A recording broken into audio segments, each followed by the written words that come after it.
Hello friends, સ્વાગત છે મારી કિચનમાં. તો આજે આપણે બનાવીશું ગામડાની ટેસ્ટી અને પરંપરાગત રીતે બનાવવામાં આવતી અને ચાલતી મકાઈનો રોટલો અને બાજરીનો રોટલો. તો ચાલો આપણે બનાવીએ, પણ તે પહેલાં મારી ચેનલને સબસ્ક્રાઈબ કરવાનું બિલકુલ ના ભૂલતા. તો મકાઈનો રોટલો બનાવવા માટે મેં અહીંયા મકાઈનો થોડોક લોટ લીધો છે અને આપણે જોઈશે ગરમ થોડું પાણી. તો મેં અહીંયા ગરમ પાણી કરીને મૂકી દીધું છે.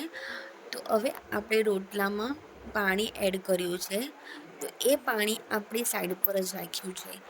હવે એ જે પાણી આપણે ગરમ લીધું છે એમાં આપણે મીઠું પણ ઉમેરવાનું છે. તો મીઠું ઉમેરવાનું પણ બિલકુલ ના ભૂલતા.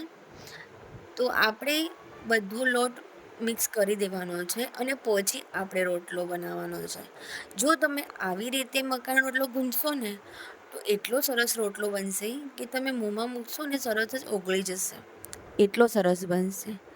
આવી રીતે રોટલા બનાવવાની રેસીપી શીખવી હોય તો મારી વિડીયોને આખી અને પૂરેપૂરી જોજો.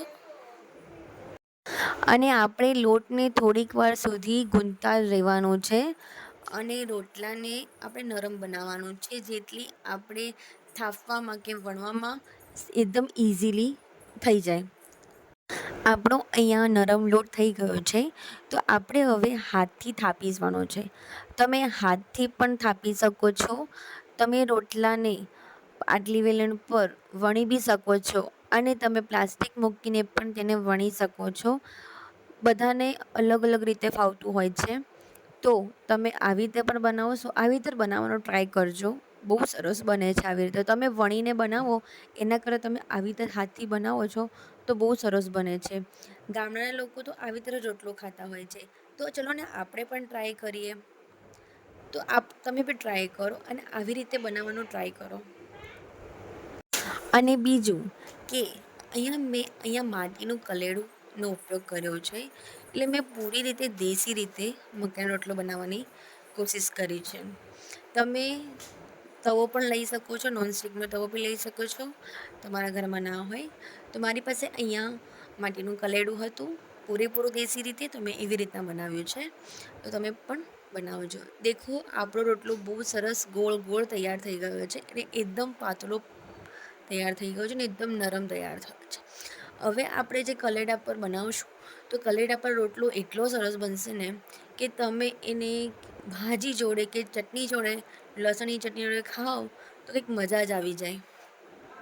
અને વરસાદ પણ એના તમે આવી રીતે મકાઈનો રોટલો અને ચટણી જોડે ખાઓ તો બહુ સરસ લાગે. જો આપણા રોટલો એક બાજુ શેકાઈ ગયો છે સરસ અને બીજી બાજુ સરસ એકદમ શેકાવા દેવાનો છે, પ્રોપરલી બધી રીતે શેકાવા દેવાનું. અને આપણે એક રોટલો થઈ ગયો છે, હવે બીજો રોટલો પણ આપણે બનાવીશું. તો બીજા રોટલાને પણ આપણે એવી રીતે બનાવીશું. લોટને નરમ બનાવીશું અને બરાબર ગૂંથીશું. બંને રોટલાને બરાબર રીતે બંને બાજુથી શેકાવા દઈશું બરાબર. અને બંને રોટલા તૈયાર થઈ જાય એટલે આપણે રોટલા ઉપર સરસ ઘી લગાવીને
આપણો આ મકાઈનો રોટલો તૈયાર થઈ ગયો છે. આપણા બંને રોટલા તૈયાર થઈ ગયા છે. તો ફ્રેન્ડ્સ, હવે આપણે બીજા નંબર પર બનાવીશું બાજરીનો રોટલો. તો તેમાં પણ આપણે ગરમ પાણી થોડું લેવાનું છે અને મીઠું એડ કરવાનું છે. તો મેં અહીંયા ગરમ પાણી અને મીઠું એડ કરી દીધું છે. હવે આપણે એ પ્રમાણે જ રોટલાને ગૂંથીશું બરાબર. અને આ રોટલાને આપણે એટલું બધું નરમ નથી કરવાનું, આપણે થોડુંક એમાં મુલાયમ રાખવાનું છે, થોડું કાઠો રાખવાનો, જેથી આ રોટલો સરસ બને. તો ચાલો હવે આપણે આ રોટલાને બનાવીએ.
રોટલાને એવી રીતે શેકાવા દેવાનું બરાબર કે બંને બાજુ સરસ એની કોર્નર બધું જ બરાબર શેકાઈ જાય, એ પ્રમાણે શેકાવા દેવાનું છે. અને આપણે એક રોટલો શેકાઈ રહ્યો છે અને બીજો રોટલાની પ્રોસેસ થઈ રહી છે. તો આપણે જુઓ, બીજો રોટલો પણ સરસ તૈયાર થઈ રહ્યો છે.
ફ્રેન્ડ્સ, ચાલો આપણો અહીંયા બંને રોટલા તૈયાર થઈ ગયા છે.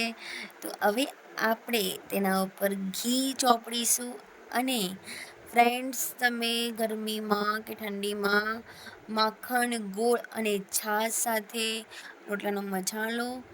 તો મારી વિડીયો ગમી હોય તો મારી વિડીયોને પ્લીઝ લાઇક કરો, શેર કરો અને સબસ્ક્રાઈબ કરો. Thank you for watching.